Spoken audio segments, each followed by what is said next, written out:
Chennai Koyambedu Rohini theatre முன்பாக பூந்தமல்லி நெடுஞ்சாலையில் போக்குவரத்துக்கு இடையூறாக நிறுத்தப்பட்டிருந்த இருசக்கர வாகனங்களை போலீசார் அப்புறப்படுத்தி வருகின்றனர். கூடுதல் தகவல்களை தருகிறார் செய்தியாளர் யுவராஜ்.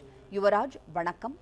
போக்குவரத்துக்கு இடையூறாக நிறுத்தப்பட்டிருந்த வாகனங்களை போலீசார் அப்புறப்படுத்தி வருகின்றனர். விவரங்களை சொல்லுங்க.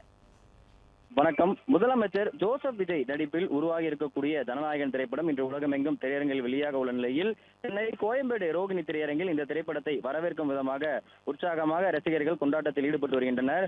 மேலும் இந்த திரைப்படத்தை பார்ப்பதற்காக வருகை தந்திருக்கக்கூடிய ரசிகர்கள், பொதுமக்கள் என அனைவருமே திரையரங்கு முன்பாக இருக்கக்கூடிய பூந்தமல்லி நெடுஞ்சாலையில் தங்களுடைய வாகனங்களை அப்படியே நிறுத்திவிட்டு சென்று விட்டனர். சாலையில் போக்குவரத்துக்கு இடையூறாக நிறுத்தி வைக்கப்பட்டிருக்கக்கூடிய இந்த வாகனங்களை போக்குவரத்து காவல்துறையினர் அப்புறப்படுத்தக்கூடிய பணியில் ஈடுபட்டு வருகின்றனர். தங்களுடைய அந்த வாகனங்களை ஏற்றக்கூடிய வாகனத்தின் மூலமாக இடையூறாக நிறுத்தி வைக்கப்பட்டிருக்கக்கூடிய இருசக்கர வாகனங்கள் அனைத்தும் ஏற்றப்பட்டு தற்பொழுது காவல் நிலையத்திற்கு எடுத்துச் செல்லப்பட்டிருக்கிறது.